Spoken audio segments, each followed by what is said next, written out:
चलिए, तो हम लोग करने जा रहे हैं एडवोकेट एक्ट, और ये जो है बहुत इंपॉर्टेंट है क्योंकि एडवोकेट एक्ट छोटा सा है और इसको एग्जाम्स में पूछते ही पूछते हैं एडवोकेट एक्ट के बारे में क्वेश्चन घुमा के। तो हम लोग एडवोकेट एक्ट को समझने का प्रयास करते हैं, देखते हैं कहाँ तक और समझ पाते हैं और कितना समझ पाते हैं। और एडवोकेट एक्ट काफ़ी ज़रूरी है क्योंकि अगर हम लोग एडवोकेट बनते हैं या जज भी बनते हैं तो हम लोगों को मालूम होना चाहिए कि कैसे कैसे रूल एंड रेगुलेशन जो है वो वर्क करता है और कैसे कैसे ये आगे हमारे जो करियर में है वो काम दे सकता है। इसको और अच्छे से लीगल प्रोफेशन करके पढ़ाया जाएगा, लेकिन तब तक एडवोकेट एक्ट हमारे सिलेबस में है। तो एडवोकेट एक्ट के बारे में थोड़ा सा जानने का प्रयास करते हैं, समझने का प्रयास करते हैं और उसको सीखने का प्रयास करते हैं, देखते हैं कहाँ तक सीख पाते हैं। जितना सीख पाएंगे, नहीं सीख पाएंगे फिर आगे लीगल प्रोफेशन वाली जो चीज़ें आएंगी उसमें सीखेंगे। इसमें बस मोटा मोटी हम सीखने और समझने का प्रयास करेंगे जो जो इम्पोर्टेंट फैक्ट है उसको। बाकी लीगल प्रोफेशन वाले जो अब अगली बार सेमेस्टर में आएगा तो उस वक्त उसको हम लोग बढ़िया से समझने का प्रयास करेंगे। तो हम लोगों की काफ़ी टॉपिक हो चुकी है और अब काफ़ी कम टॉपिक रह गई है। तो 8 बजे तक उम्मीद है कि ये टॉपिक हो जाएगी। बाद वाले जो भी चीज़ें होंगी उसको मैं रिकॉर्ड करके प्रोवाइड करा दूंगा यूट्यूब पर सभी लोगों के लिए।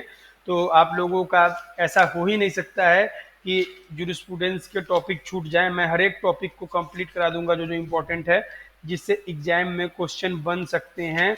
तो टाइम हर एक इंसान के लिए लिमिटेड है, तो इसके वजह से कोई लाइव में रहे ना रहे, अब 8 बजे के बाद बिना लाइव में रहे लोगों को मैं डायरेक्ट रिकॉर्ड करूंगा सेशन को और डाल दूंगा। और जिनको समझ में नहीं आएगा वो लोग चैट में सॉरी मुझे पूछ सकते हैं मेरे व्हाट्सएप नंबर पर जो मैं यहाँ लिख रहा हूँ 9044768272, या फिर कमेंट सेक्शन में कमेंट करके पूछ सकते हैं। आपको जैसे सुविधा हो उस तरह से आप कर सकते हैं। सभी चीज़ें जो हैं वो आपके ऊपर हैं, आपको कोई जो है वो नहीं किया जा रहा है, आपको जैसा सही लगे वैसा कर सकते हैं। तो सबसे पहले हम लोग जो है क्वेश्चन ऐसे आएगा, explain main feature of the advocate act 1961। Advocate act कब आया था? ये 1961 में आया था। इसके मेन फीचर को डिस्कस करने के लिए कहेगा।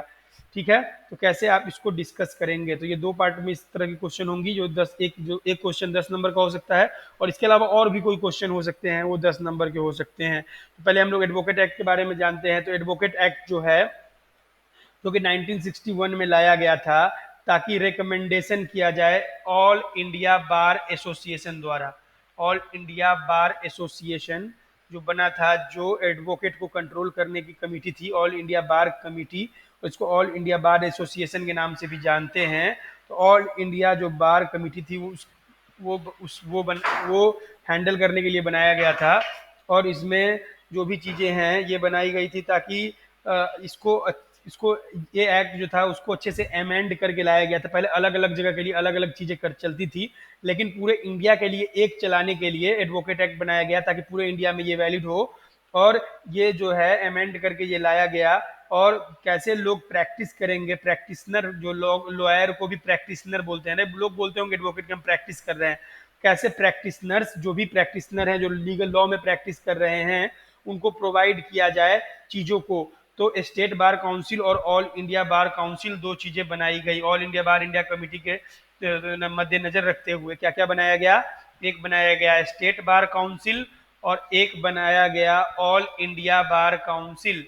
तो ऑल इंडिया बार काउंसिल, ये दोनों चीज़ें जो थी वो बनाई गई थी, ऑल इंडिया बार काउंसिल। तो उदाहरण इस एक्ट में हम लोग देख सकते हैं कि ये बनाया गया था ताकि एक ऑटोनोमस बॉडी हो जो जिस पर किसी का अधिकार ना हो, इस पर सरकार का भी अधिकार ना हो, जो इनको सही लगे वो कराएं। तो आपको मालूम होगा कि जजेस वगैरह को, जो स्टेट के जज हैं डिस्ट्रिक्ट कोर्ट वगैरह के, तो उनको जो भी पैसे मिलते हैं वो पैसा जो है वो हाई कोर्ट से फंड होके आता है। ऑटोनोमस बॉडी है हाई कोर्ट जो प्रोवाइड कराती है। ठीक है, तो आप इसको देख समझ सकते हैं और समझने का प्रयास कर सकते हैं। उसके बाद हम लोग देख सकते हैं कि जो ये भी है बनाया गया था ताकि अच्छे से हम लोग जो भी है कैरी कर सकें, डिस्चार्ज कर सकें अपने फंक्शन को, ड्यूटी को। एडवोकेट वगैरह किस तरह से क्या करना है, एडवोकेट कौन होगा, एडवोकेट का क्या रोल होगा, क्या-क्या काम करना है, सभी चीज़ें बताई गई थी।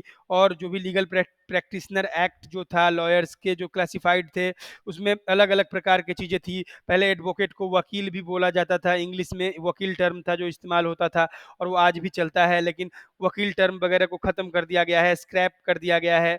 अब वकील इंग्लिश में हम लोग इस्तेमाल नहीं करते हैं, बोलचाल की भाषा में लोग गाँव घर में वकील बोल देते हैं कि वकील बाबू आ गए, वकील जी आ गए, वकील साहब आ गए, लेकिन वकील टर्म को ख़त्म कर दिया गया है। अब एडवोकेट और लॉयर्स टर्म चलता है। लॉयर्स का मतलब जो लॉ की डिग्री लिए हुए हैं, इसीलिए उनको लॉयर्स कहा जाता है।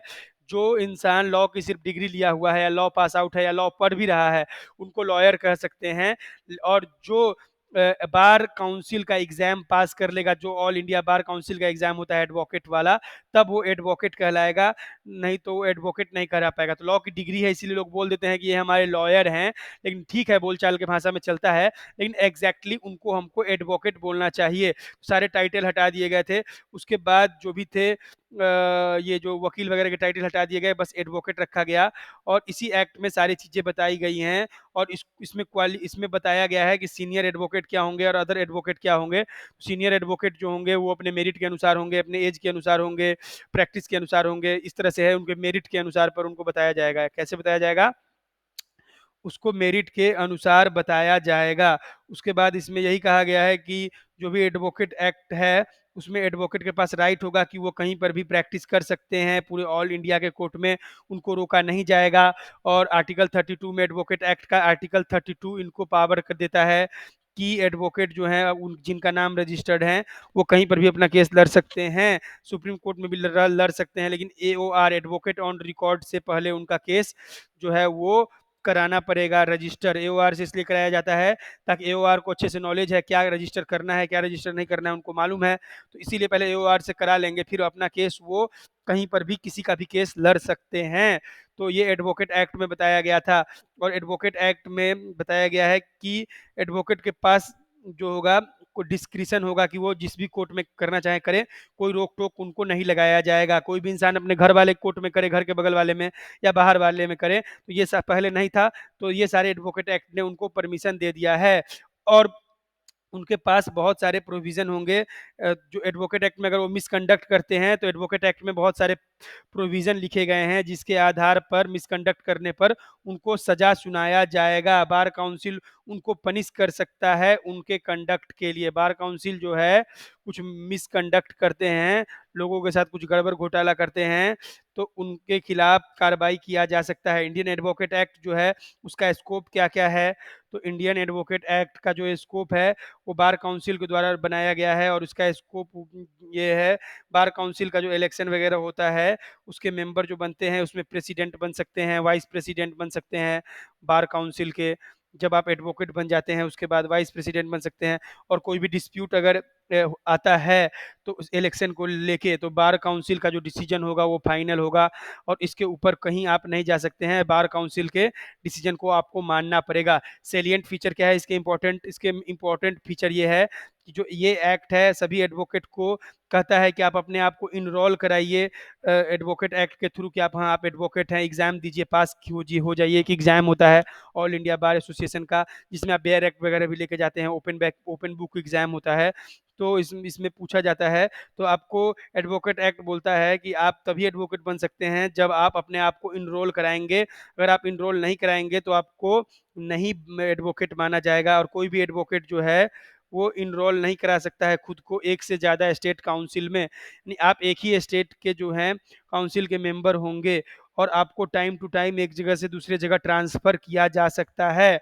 या अगर आप प्राइवेट एडवोकेट हैं, तो आप मान लेते हैं कि पटना में प्रैक्टिस कर रहे हैं, किसी का इलाहाबाद में केस हो गया, तो आप वहाँ जाके उस केस को लड़ सकते हैं। रिप्रेजेंट कर सकते हैं, तो ये पावर आपके पास है। बार काउंसिल जो है वो ऑटोनॉमस स्ट्रक्चर है, पावरफुल है, उसी की बात को मानना पड़ेगा। और ये प्रोवाइड करता है एडवोकेट का क्या रोल होना चाहिए देश में, कि एडवोकेट क्या क्या करेंगे। उसके बाद ये सारे लॉ को कंबाइन करता है लीगल सिस्टम में, जो भी लीगल सिस्टम में क्या लॉ होने चाहिए उसको कंबाइन करके बताता है। उसका जो भी प्रोविजन बार काउंसिल के द्वारा सेंट्रल लेवल पर स्थापित किए गए हैं उसके बारे में बताता है। और अलग अलग टाइटल जो थे पहले उसको ख़त्म कर दिया गया है, जैसे लॉयर, वकील, इसको स्क्रैप कर दिया गया है और सिर्फ एक ही टाइटल दिया गया है, वो टाइटल है एडवोकेट। तो यही था हमारा एडवोकेट एक्ट का समरी, इतना ही आप लिख देंगे तो आपका काम हो जाएगा। तो हमारा एडवोकेट एक्ट जो है यहीं पर समाप्त होता है। कुछ पूछना है एडवोकेट एक्ट के बारे में तो आप पूछ सकते हैं। तो ये एडवोकेट एक्ट कभी भी 20 नंबर का क्वेश्चन नहीं आएगा, जब भी आएगा ये 10 नंबर के ही क्वेश्चन में आएगा। इसीलिए शॉर्ट नोट लिखना है, 2 से 3 पन्ना काफ़ी है। तो मैंने जितना बताया इतना अगर आप लिख देंगे तो 2-3 पन्ना आराम से हो जाएगा। तो क्या करें, अभी 8 नहीं बजा है, और कर लें कुछ? सुष्मिता जी बताइए। हेलो, एडवोकेट एक्ट क्लियर है आपका? No doubt, but feature keyword बताना। तो इसका कीवर्ड यही है कि कीवर्ड इसका इंपॉर्टेंट यही है कि एडवोकेट एक्ट में जो भी है वो एक बार काउंसिल होगी, बार कमेटी होगी और उससे बार काउंसिल बनेगा और वो ऑटोनॉमस होगी। और उसके साथ साथ वो बताएगी कि कैसे कैसे प्रैक्टिस करना है। और जो भी नाम है वो सारे नाम को ख़त्म कर दिया है, वकील को और लॉयर को और सिर्फ एडवोकेट नाम से जाना जाएगा। एडवोकेट एक्ट में यही बताया गया है। उसके बाद उन्होंने ये कहा है कि जो भी प्रोविज़न है बार काउंसिल में वो एक ऑटोनॉमस बॉडी होगी, वो चेक करेगी और वो फैसला करेगी कि क्या होना चाहिए, क्या नहीं होना चाहिए। और एडवोकेट को अपने आप को एडवोकेट एक्ट के अंदर ही जो है इनरोल कराना पड़ेगा, बार काउंसिल का एग्ज़ाम दे के मेंबर बनना पड़ेगा। उसके बाद जो भी है आप बार काउंसिल के मेंबर बन जाते हैं, उसका सीनियर एडवोकेट और अदर एडवोकेट के नाम से भी आप जाने जा सकते हैं अपने मेरिट के अनुसार और अपने एक्सपीरियंस के अनुसार। उसका जो भी एडवोकेट होंगे उनके पास प्रैक्टिस होगा कि किसी भी कोर्ट में वो जाकर प्रैक्टिस कर सकते हैं। और उनको आर्टिकल 32 के अनुसार जो भी इसमें बताया गया है कोर्ट में, 32 के सेक्शन 32 के अनुसार, सॉरी आर्टिकल आर्टिकल है इसमें, सेक्शन नहीं है। आर्टिकल 32 के अनुसार बताया है कि जिसका नाम रजिस्टर होगा एडवोकेट एक्ट में वही किसी कोर्ट में प्रैक्टिस कर सकता है। और ये जरूरी नहीं है, कोई भी कर सकता है, ये कोर्ट के डिस्क्रिप्शन पर है। एडवोकेट एक्ट में ये भी बताया गया है कि अगर मेरा केस है, अगर मैं अभी एडवोकेट नहीं बना हूँ, अगर मुझे अपने केस को डील करना है तो कोई भी इंसान अपना केस खुद से लड़ सकता है। जरूरी नहीं है कि उसको एडवोकेट होना चाहिए। ये एडवोकेट एक्ट में बताया गया है। जैसा मूवी में आपने देखा होगा कि ओ माय गॉड में प्रेस रावल ने अपना केस लड़ा था। ठीक है? तो ये है कि कोई भी इंसान को जरूरी नहीं कि एडवोकेट एक्ट में हो, एडवोकेट हो तभी लड़ सकता है। और दूसरे का केस लड़ने के लिए आपको एडवोकेट एक्ट में करना पड़ेगा, तभी आप किसी दूसरे को रिप्रेजेंट कर सकते हैं। खुद का केस लड़ने के लिए आपको एडवोकेट एक्ट में एडवोकेट बनने की जरूरत नहीं है, आप अपना खुद का केस खुद लड़ सकते हैं। ये एडवोकेट एक्ट में साफ साफ लिखा हुआ है, इस बात को आप लिख सकते हैं। इसमें बहुत सारे प्रोविजन है कि अगर कोई एडवोकेट उसको मिसकंडक्ट करता है तो उसको सजा सुनाई जाएगी। उसके बाद एडवोकेट एक्ट का स्कोप है, स्कोप में बताया है कि जो इलेक्शन वगैरह होता है वाइस प्रेसिडेंट और प्रेसिडेंट बनते हैं। और जो भी इलेक्शन में डिस्प्यूट होगा स्कोप में ये बताया गया है, बार काउंसिल का जो देख रेख करेगा चीज़ों को, तो डिस्प्यूट में बार काउंसिल जो होगा वही सुनेगा इलेक्शन को, उसी का डिसीजन जो फुल एंड फाइनल होगा। उसका सेलियंट फीचर जो इसका इंपॉर्टेंट फीचर है, उसका इंपॉर्टेंट फीचर यही है कि अलग अलग जगह पे बार काउंसिल बना होगा। एक ऑल इंडिया का एक बार काउंसिल होगा और स्टेट का भी अलग अलग बार काउंसिल होगा। और कोई भी एडवोकेट जो है अपने आप को इनरोल नहीं करा सकता है, वो एक ही जगह का एडवोकेट होगा। और वो प्रैक्टिस सब जगह कर सकता है, लेकिन उसका नाम किसी एक स्टेट में दर्ज होगा। उसके बाद वो एक जगह से दूसरे जगह अपने ट्रांसफ़र भी किया जा सकता है। सरकारी एडवोकेट जो है उसके बारे में बताया जा रहा है। और नॉर्मल वकील तो उनको ट्रांसफ़र होने की ज़रूरत नहीं है, वो केस टू केस वेरी कर सकते हैं। जिनको जहाँ जाना है वो जाके अपना केस लड़ सकते हैं। जो सरकारी वाले हैं वो मान लेते हैं कि कहीं हैं इलाहाबाद हाई कोर्ट में, तो उनको इलाहाबाद में प्रैक्टिस करना है। जब उनको ट्रांसफ़र किया जाएगा तब दूसरे जगह जाके कर सकते हैं, या परमिशन लेके भी दूसरे जगह जाके कर सकते हैं, लेकिन कोर्ट से परमिशन लेनी पड़ेगी। उसका जो भी बार काउंसिल है वो ऑटोनॉमस होगा, उसके ऊपर किसी का कुछ नहीं चलेगा, वो पावरफुल होगा, उसकी मर्जी होगी, उसकी माइट इज राइट, उसकी लाठी उसकी भैंस। उसके बाद जो भी एडवोकेट एक्ट है वो सब पर एक ही जैसा चलेगा, सिमिलर होगा पूरे भारत में। और इसमें ये बताया गया है कि जो भी चीज़ें हैं वो कंबाइन होंगी और सभी लॉ एक बराबर सभी पर लागू किया जाएगा ऑल इंडिया में जो भी एडवोकेट एक्ट के हैं। और इसमें जो जो चीज़ें हैं जो बताए गए हैं प्रोविज़न बार काउंसिल में, स्टेट और सेंट्रल लेवल पर जो है वो अलग अलग प्रोविज़न या एक प्रोविज़न भी हो सकते हैं, डिपेंड करता है कि किस तरह से बताया है। तो इस तरह से अलग अलग टाइटल जो थे उसको हटा दिया गया है, वकील और लॉयर, और सिर्फ टाइटल रह गया है एडवोकेट का। तो ये हुआ इसके समरी जो मैंने आपको बता दिया। तो यहाँ पर हम लोग एडवोकेट एक्ट हमारा खत्म होता है, इसको हम वीडियो को एंड करते हैं, फिर अगले टॉपिक पर चलते हैं।